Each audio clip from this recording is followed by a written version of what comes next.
안녕하세요. 진짜 쉬운 해부학 아나토미 클래스의 이동민입니다. 오늘은 근육계, 머스큘라 시스템에 대하여 강의하겠습니다.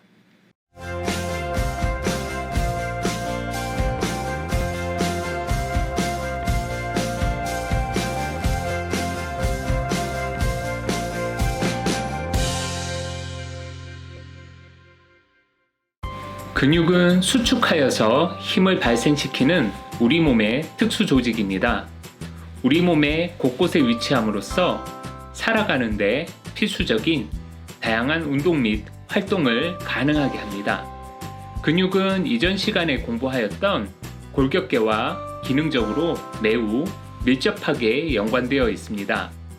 왜냐하면 운동이 일어나기 위해서는 근육뿐만 아니라 힘을 전달하는 뼈도 매우 중요합니다. 지렛대의 원리에서 큰 물체를 옮기기 위해서는 힘뿐만 아니라 매우 단단하고 긴 지뢰가 받침이 필요한 것과 같은 이치입니다. 운동이라는 기능적 측면에서 본다면 근육과 골격계는 서로 독립된 조직이 아니라 하나의 통합된 시스템으로 보는 것이 좀 더 타당합니다. 이러한 이유로 근육을 의미하는 머스큘라와 골격을 의미하는 스켈레탈을 합쳐져서 좀 더 통합적인 근골격계, 머스큘로 스켈레탈 시스템으로 더 많이 부르기도 합니다. 근육에 대한 기본적인 이해를 위하여 기초적인 조직학적 내용들을 소개하도록 하겠습니다.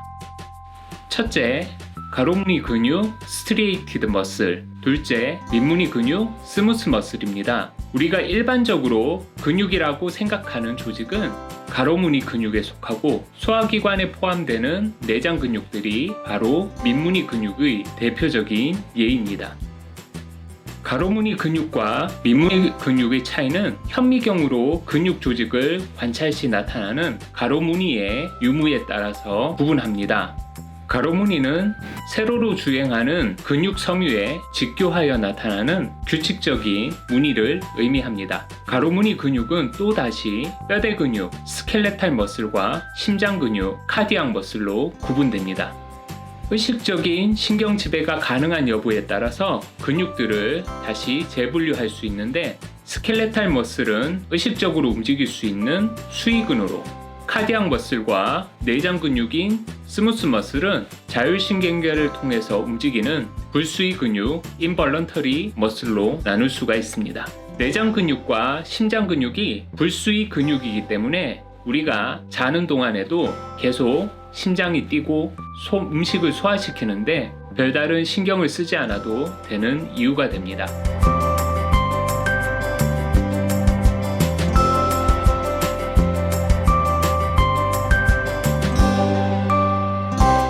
이번 시간에는 여러 종류의 근육들 중에서 수위 운동이 가능한 뼈대 근육, 스켈레탈 머슬에 초점을 맞춰서 진행해 보도록 하겠습니다. 먼저 근육이 운동을 발생시키는 원리에 대하여 생각해 보도록 하겠습니다. 근육은 수축하면서 힘을 발생시킵니다. 극소수의 예외를 제외하고 개별 근육은 수축하여서 당기는 방향으로 힘을 발생시킵니다.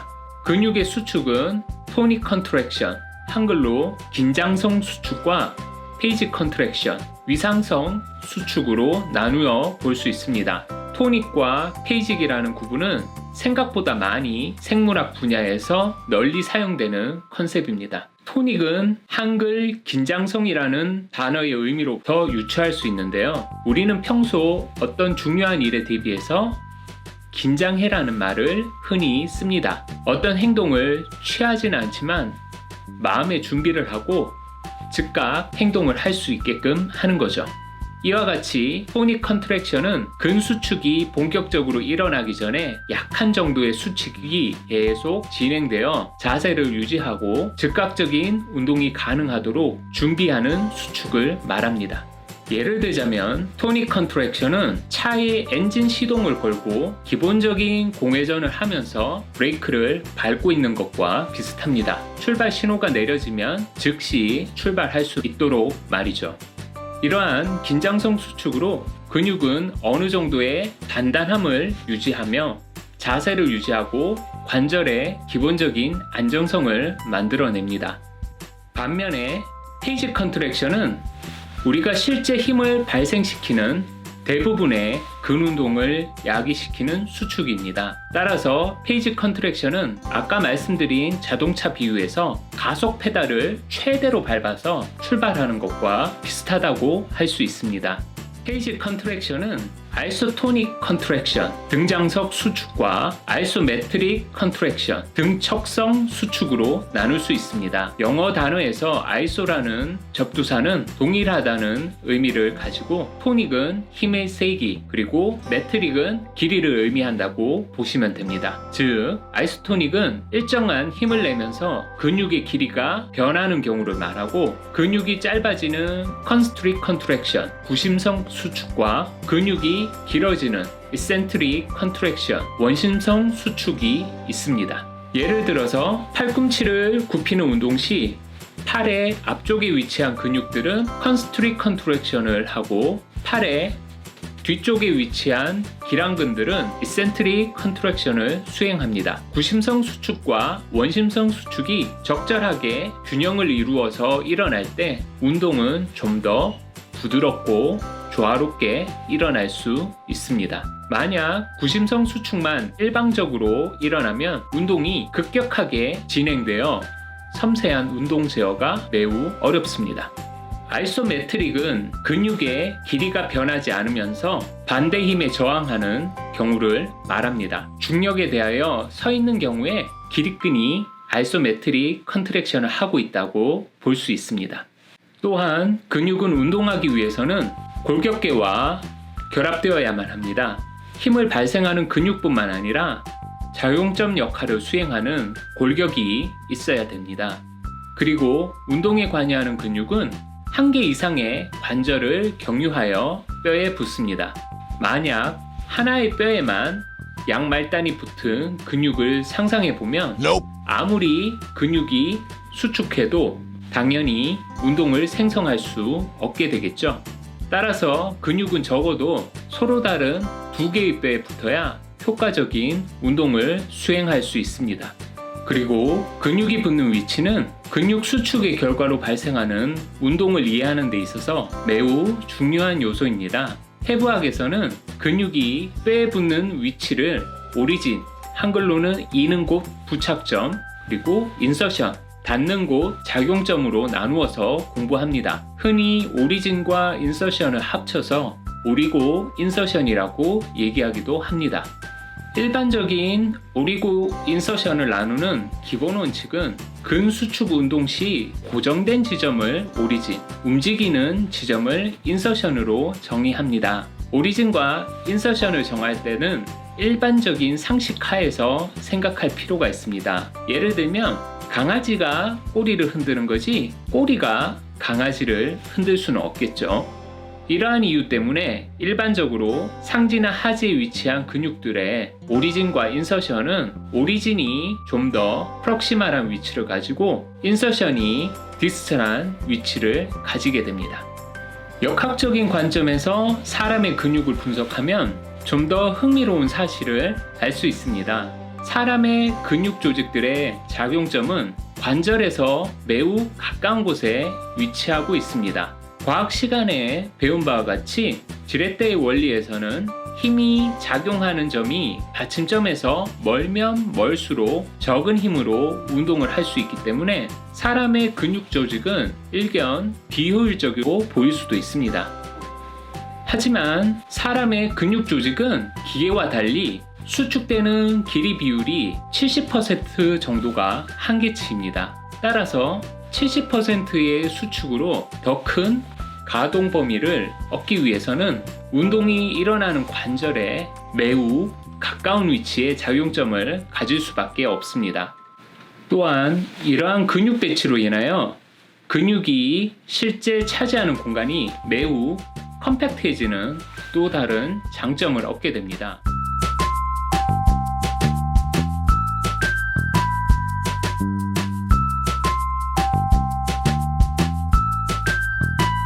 근부착의 원리를 알고 있으면 인체에 존재하는 많은 근육들의 오리진과 인서션을 좀 더 쉽게 유추할 수가 있습니다. 다음으로 근육의 형태와 부착되는 구조에 대하여 살펴보겠습니다. 일반적인 근육의 형태를 묘사해보면 근수축이 직접 일어나는 본체인 머슬벨리, 즉 힘살과 뼈와 직접 결합하는 텐던, 힘줄 부분으로 나눌 수 있습니다. 머슬벨리는 육질의 근육 본체로 실제 근수축이 일어나는 부위이고 일반적으로 우리가 근육으로 생각하는 부위입니다. 텐던은 콜라겐 다발로 이루어지며 머슬벨리와 뼈를 연결하는 역할을 수행합니다. 텐던은 머슬벨리와 달리 근수축에 실제 기여하지는 않습니다. 전형적인 텐던은 뼈에 붙으면서 가늘어지는 모양을 나타내는데 이와 달리 좀 더 넓게 퍼지면서 부착되는 해부학적 조물을 텐던과 구분하여 아포뉴로시스, 한글로는 검막, 널 힘줄로 부릅니다. 아포뉴로시스는 근막이나 다른 근육의 아포뉴로시스에 부착되기도 합니다. 참고로 유사한 조직학적 특성을 가지며 뼈와 뼈 사이를 연결하는 것을 리가먼트라고 합니다. 텐던, 아포뉴로시스, 리가먼트를 각각 구분하여 기억하시기 바랍니다. 근육 중에서도 일부는 뼈 외에도 장기나 피부, 점막 등에 부착되어 고유의 기능을 수행하기도 합니다. 다음으로 근육 주위의 환경을 조성하는 구조물들에 대하여 살펴보겠습니다. 생체 내에 존재하는 근육들은 보통 근막, 패시어로 둘러싸여져 있습니다. 이러한 근막들 중 일부는 좀 더 질긴 결합 조직으로 만들어져 깊은 근막, 딥패시아로 둘러싸여 있습니다. 일반적으로 깊은 근막은 인접한 뼈막과 견고하게 연결됩니다. 상지나 하지에서는 동일한 신경지배나 기능적 유사성을 가지는 근육들이 깊은 근막에 둘러싸여 기능적인 독립성을 유지하기도 합니다. 이는 근육의 수축 시 머슬벨리가 밖으로 팽창하는 것을 억제하여 운동의 힘이 효율적으로 하나의 방향으로 전달되도록 합니다. 역도 경기에서 역사들이 힘을 쓰기 위해서 아주 넓은 허리띠로 몸통을 꽉 조이는 것이 비슷한 메커니즘입니다. 지금까지 근육들의 기본적인 특성과 작동 방식에 대하여 살펴보았고, 다음으로 근육들의 고유의 이름을 붙이는 장명 방식에 대하여 살펴보도록 하겠습니다. 우리 몸에는 많은 근육들이 존재합니다.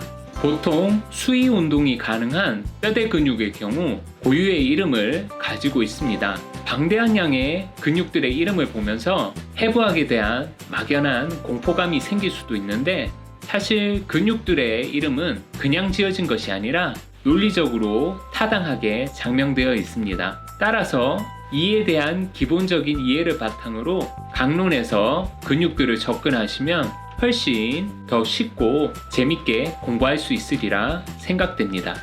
개별 뼈대 근육들의 이름은 다양한 규칙에 의거하여 정해집니다. 근육의 형태가 특징적인 경우 모양에 따라 이름이 정해지기도 하고, 팔이나 다리의 경우는 부착 지점이나 유발하는 운동의 유형에 따라서 이름이 결정되기도 합니다. 따라서 근육들의 장명 원칙들을 미리 숙지하시면 후에 근육 이름들을 외울 때 좀 더 수월하게 공부하실 수 있습니다. 맛보기로 몇 가지 예를 들어보면, 눈과 입 주위를 둘러싸고 있는 근육들은 동심원의 모양으로 생겼습니다. 이러한 근육들은 오비큘라리스라는 이름으로 불리는데, 궤도를 의미하는 오빗이라는 단어에서 유래되었음을 짐작하실 수 있습니다. 또한 어깨에 부착하는 큰 근육으로 삼각형 모양으로 생겼는데, 이것이 그리스 문자 델타와 유사하여서 델토이드라는 이름을 붙였습니다. 또한 사각형 모양의 근육의 경우 라틴어 숫자 4에서 유래한 쿼드라투스가 근육명에 포함되어 있습니다. 근육의 머슬벨리가 2개 이상인 경우 멀티 헤디드 머슬로 분류할 수 있는데, 벨리가 2개면 바이셉스, 3개면 트라이셉스가 근육 이름에 붙게 됩니다. 여기서 라틴어 숫자 접두사인 바이, 트라이는 숫자 2와 3을 의미하고 셉스는 세팔루스, 즉 머리를 의미하는 라틴어에서 유래가 되었습니다. 우리가 팔의 앞뒤에 위치한 2두근, 3두근이 바로 바이셉스와 트라이셉스입니다. 여기에 팔을 의미하는 라틴어 어원인 브라키아이를 붙이면 최종적인 근육의 이름인 바이셉스 브라키아이, 트라이셉스 브라키아이가 완성이 되는 거죠. 유사한 위치에서 비슷한 기능을 수행하는 근육들의 경우 그 크기 혹은 길이에 따라서 이름이 정해지기도 합니다. 근육에 대한 상대적인 크기에 의해서 큰 근육은 메이저, 작은 근육은 마이너, 특히 엉덩이에 위치한 큰 근육 무리들은 3개의 층으로 구분되는데 크기 순서에 따라서 글루티우스, 막시무스, 미디우스, 미니무스로 구분되어서 불립니다.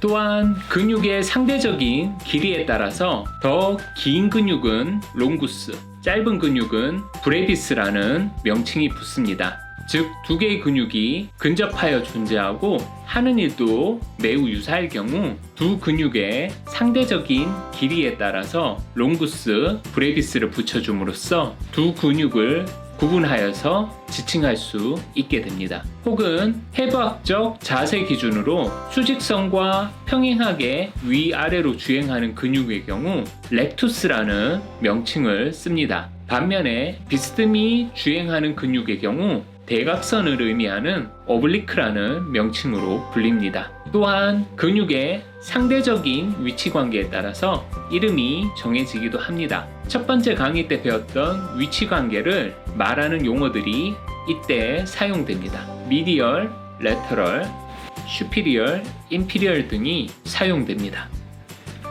근육에 의해서 발생하는 운동의 유형에 따라서 근육 이름이 붙기도 합니다. 대표적으로 애덕터, 익스텐저, 플렉서, 로테이터, 프로네이터와 같은 명칭이 그러한 예가 되겠습니다. 마지막으로 근육이 부착되는 뼈의 위치나 근육이 위치하는 신체 부위에 따라서 근육이 이름이 결정이 됩니다. 이는 기차 노선 이름을 출발지와 도착지의 앞자를 따서 경부선, 경춘선이라 부르는 것과 유사한 장명 방식입니다. 목에 위치하는 근육 중 스터노클레이도마스토이드라는 불리는 매우 복잡한 이름의 근육이 있는데 이것의 어원을 분석해서 보면 스터넘, 클레비클, 마스토이드가 나오는데 이는 이 근육이 붙는 뼈들의 이름입니다. 근육 이름을 통해서 이 근육의 부착 위치를 알 수 있는 셈입니다. 또한 피머뼈에 부착하면 페모리스, 티비아뼈에 부착하면 티비알리스, 피뷸라뼈에 부착하면 피뷸라리스를 근육 이름에 붙이게 됩니다.